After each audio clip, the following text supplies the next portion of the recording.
Welcome to Canton Confidential. Karen Reed is once again on trial for murder. And today, jury selection officially began in Norfolk Superior Court. Good evening, everyone. I'm J.C. Monahan. And I'm Glenn Jones. This is her second murder trial and her second attempt at acquittal in the death of Boston police officer John O'Keefe. More than 90 potential jurors were questioned today to start a jury selection process. Also today, an audit looking into how the Canton Police Department handled this case was made public. Reed's arrest sparked big concerns about Canton PD, and the report points to more than one mishandling. This case is very high profile. I don't need to tell you that. Maybe even more so than the last time. The buffer zone outside court is back and it's expanded. We'll get into what this means for trial watchers. We want to begin, though, with jury selection. That process is expected to take a while. And a big reason for that, a lot of people have already formed opinions about the case. Our John Maroney walks us through what happened today in court. I feel like it's just Groundhog Day, literally. Bad way without Bill Murray. Karen Reed leaving court after the first day of her murder retrial and jury selection. She's pleaded not guilty to hitting and killing her boyfriend John O'Keefe with her SUV 3 years ago. It's going to be a tough one because not only does everyone know about this case, but it seems everyone and their cousin has an opinion about it. 91 potential jurors appeared before Judge Beverly Canoni. She detailed the charges against the 45-year-old defendant and addressed all the pretrial publicity. People outside of this building have rights, and we know that they have voices. But this criminal trial will be decided by an independent jury. The jurors filled out a 3-page questionnaire about the high-profile case before chatting privately at sidebar with the judge, prosecution, and defense. Don't want to overswing the pendulum, but it's collaborative and it works well. We've got a few more people, but we can cover all the bases. The pool was polled by the court. 78 of them say they know or have talked about the case. Less than half say they've expressed or formed an opinion. 16 admitted a bias, and more than a third say a severe hardship prevents them from serving. It's more than is typically asked of jurors, but I should note you can ask all the questions you want. The reality is that all of these jurors know about the case. The question is how many of them will honestly state that they can be completely impartial. In all, 64 potential jurors were spoken with today. A group of them have been asked to come back tomorrow. In Dedham, John Maroney, NBC 10 Boston. Jury selection has begun 9 months exactly since a mistrial was declared in Karen Reed's first trial. That was back on July 1st, 2024. A lot has happened over that time period, so let's get you up to speed on some of the key moments since then. On September 18th, Norfolk County District Attorney Michael Morrissey made a surprise announcement. He tapped Hank Brennan, a noteworthy defense attorney, to serve as special prosecutor for the retrial. The retrial was originally scheduled to start in late January. However, Judge Beverly Canoni announced on December 9th she'll push back the start date by 2 months. Reed's defense team pushed to get 2 charges thrown out, including the second-degree murder charge. They appealed to the state's Supreme Judicial Court, but on February 11th, the SJC rejected her bid. Fast forward now to March 4th, just weeks before jury selection. That's when Hank Brennan announced in open court that the federal investigation into this case was over. No indictments handed down. About 2 weeks later, state police announced the firing of the lead investigator in the case. Trooper Michael Proctor had been under fire for derogatory, unprofessional, inappropriate text messages he sent to friends and colleagues about the defendant. A little over a week later, Karen Reed suffered another setback. Basically, on the eve of jury selection, she lost her federal appeal to get 2 charges dismissed. The defense wanted to delay the start of the retrial as they awaited for that ruling, but with her appeal denied, the retrial kicked off as scheduled on April 1st. Now, Reed's team has said they expect this trial to be different this second time around. We want to bring in NBC 10 Boston legal analyst Michael Coyne from the Massachusetts School of Law. Michael, we talked about this. It's strategy. It's round 2. What's your take on it? I think you'll see a slightly streamlined trial. I think the prosecution will, to a much greater extent, focus on the basics, the drinking, the driving, and the deadly consequences. And ultimately, they have to tie his death to some contact with that vehicle and her driving that night in order to get a conviction. Let's talk about the jury selection process. We got 2 jurors today, which maybe is a little bit better than you might have expected. If we go for a panel of 18 like we had the last time, we've got a total pool of 200. How long do you think this is going to take after you watched 90 people get questioned today? And is that pool of 200 going to be enough? No, the pool of 200 will not be enough. Wow. You're going to have to expand it significantly, because if you think about it, we've gotten 2 out of about 65 who were questioned. So that number has to expand significantly. But I think the court expected that, and we all expected that that pool would expand. You are looking at least a 2 to 3 week process here before we have a sufficient comfort level that these jurors will decide the case solely on the evidence presented. And that takes a while to weed through all of these various people who are summoned into court to figure out what the right jury is. And the main stumbling block here, as far as you're concerned, is that they've already formed an opinion about guilt or innocence for the defendant. And that's right. It's formed an opinion that they likely aren't going to change. Not that they know about the case, that they've heard something about the case. Virtually everyone in that room today said they knew about the case, except for about 10% of the jurors. And it's to some, that's even surprising with all the publicity. Well, we've seen the juror questionnaire form. You've seen it. It's lengthy. It asks very specific, pointed questions about things like, do you trust the police? Do you, have you ever had any involvement with them? What do you think of this case? It seems like that alone, for the jurors to fill that out, will take time. I mean, you're talking about hundreds of people that have to basically go through this pages and pages. Yeah. They would have filled it out in advance, likely, as they arrived today. The lawyers, though, then, once they receive it, have to be very careful and scrutinize that.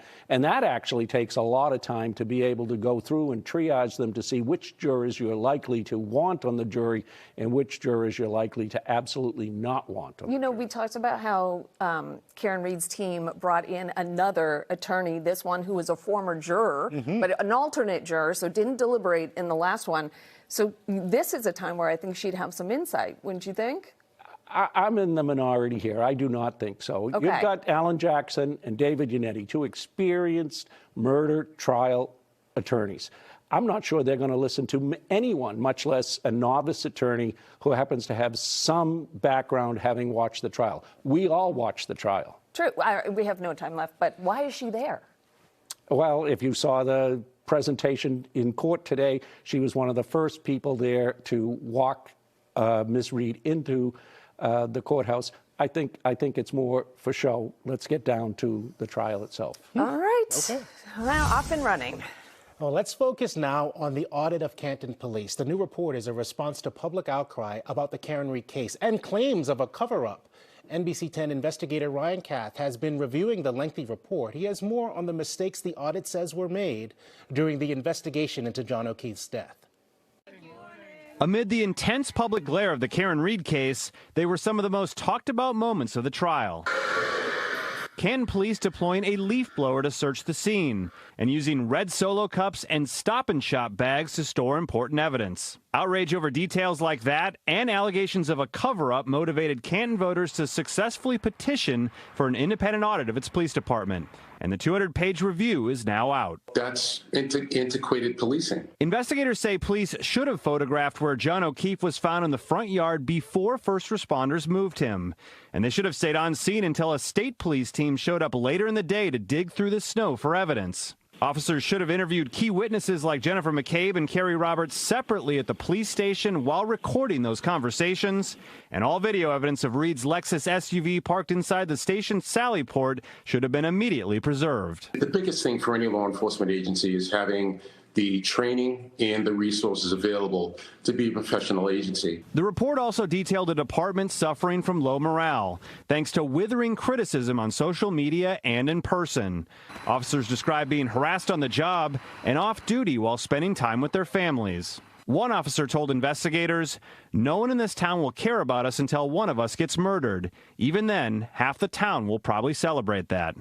Among the key recommendations in the report, recording witness interviews at the police station, placing evidence collection bags and digital cameras in all department vehicles, providing more training around crime scene protocols, and giving a high-level review to all death investigation reports. Now, I did reach out to the police chief along with several audit committee members for comment. They told me that they did not get an advanced screening, so they had not read the report yet when I spoke with them. However, they will all be at a community meeting on Saturday at the high school, which will give taxpayers an opportunity to ask questions or give feedback about the audit. Ryan Kath, NBC 10 Investigators. All right, thank you, Ryan. We want to bring in commentator Sue O'Connell now, following the case closely. As we just heard from Ryan, there's a lot in that report, a lot of criticism, perhaps questioning the training that goes on at the Canton Police Department. This has been in the sort of the vernacular for everybody. What did Canton do? Is it going to serve as a role model, or a model, I should say, for the other police departments around, or is this really isolated and it's going to stick to Canton? No, it's not isolated. And I've been saying since the beginning of this case, what I have learned from this case is how poorly trained our police departments outside of our major cities are. Okay, so every single taxpayer watching this case in every single town and city in America should be demanding an audit of their police department. We talk a lot about DEI, right? A lot of training, bias training, very important. Didn't occur to us that we had to teach them how to actually do a basic investigation, right? So I think that the lesson that you take away, regardless of what you think happened that night, is that your police department, your tax dollars, you need to see how they're being trained, and not just making sure they have weapons competency, but that they know what to do to follow the steps. And I've said this a million times. Every Uber driver I asked about this case would have followed what that audit said to do. And they have had no police training, but the police did not. And it's astonishing, and it just really is a call to action. Michael, what Sue is saying is punctuated by our discussions around this table about stop and shop evidence bags, about leaf blowers at a crime scene, about red solo cups as well to collect evidence like blood. So this report, if nothing else, confirms that. What I want to ask you is, can the defense use this report as evidence in this second trial? Likely, yes. It's hearsay, first of all. There's a huge, judges and lawyers get confused about hearsay, and so there's a bunch of rules related to it. But at the end of the day, the question oftentimes is, with any proposed piece of evidence, is how trustworthy and reliable is it? It's an outside agency that came in and examined what Canton has been doing. By all accounts, pretty consistent with what we saw during the first trial.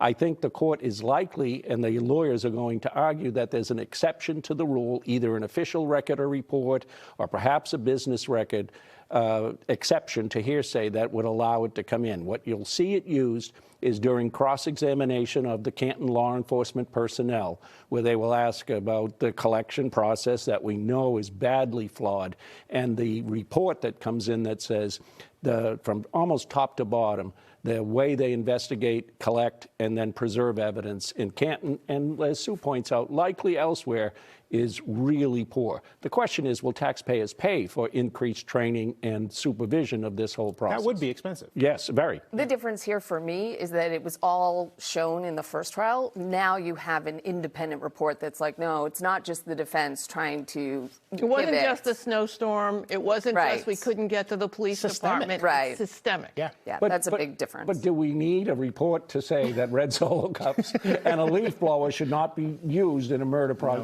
Not based on the conversations I've had in grocery stores. I don't think so. I think everyone sees that. Listen, if you have any questions about the trial, feel free to send them our way. All you need to do is email us at the address you see on your screen. We will answer as many questions as we can right here on Canton Confidential. And don't go anywhere. We have more Canton Confidential coming up after the break. We're taking a closer look at the public interest in this case and why some Karen Reed fans may need binoculars this time around. Stay with us.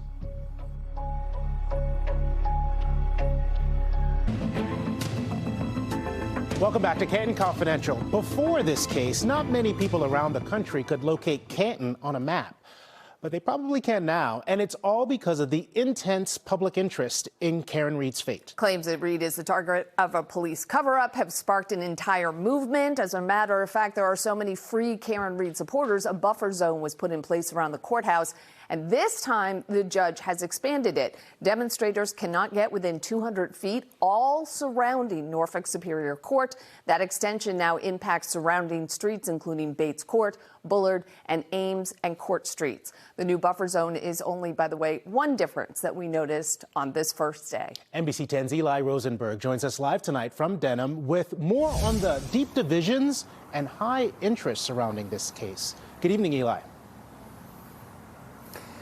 Good evening, Glenn. It feels a lot different out here. It looks a lot different as well, starting with this yellow rope right here. It is surrounding a church property across the street from the courthouse. This was an area popular during the first trial with people gathering in support of Karen Read. Now people are ordered through this sign to stay off the grass. Another difference is the noise out here. It was quiet today. About a half dozen to a dozen people out here around 11 o'clock this morning, and they were kept quite a distance from the courthouse. Both Karen Read and her legal team and prosecutors say Read's second trial will be different than her first. And that was evident outside the Dedham courthouse as well on this, the first day of jury selection. This year, it seems like they're making us out to be a real radical group out here. This was April 16th, 2024, the first day of jury selection in Karen Read's first trial. Supporters gathering just across the street from the courthouse with signs. Usually you should see all of us, and that would make her day, you know, going in. You know, she felt a little more at ease. Not this year. Dedham police on patrol in that church parking lot across the street, roped off with warning signs to stay off the grass. And an increased buffer zone instituted by Judge Beverly Canoni pushed back many of those same supporters as last year, several blocks away. Those who live around the courthouse preparing for this second trial. And hopefully it'll have a better outcome this time and they'll make some decisions. This doesn't cause any extra traffic. These guys are usually out before the traffic kicks in anyways. Even Read has a different path into the court this time around. After weaving through the crowd last year, Read entering from the other side of the court, far from those supporters. And even with these changes, those out here undeterred. We ain't got no quit. We ain't got no quit. We'll be out here every day. Karen knows we're here, and she looks forward to seeing us. It gives her strength when she walks in the courtroom. So. And these metal barriers were also placed outside of the courthouse here. Those walking by today were told by police to keep moving. And I mentioned the crowds out here relatively smaller compared to the first day of jury selection last year during Read's first trial. Talking with people out here today, they say there will be bigger crowds once opening arguments begin. Live in Dedham, Eli Rosenberg, NBC 10 Boston. Thank you, Eli. And don't forget to tune in weeknights at 7 for a full recap of the day's court proceedings. NBC 10 Boston is your source for everything related to the Karen Read trial. We've got quite a team working on this. We'll bring you the latest developments on Canton Confidential through the duration of the trial.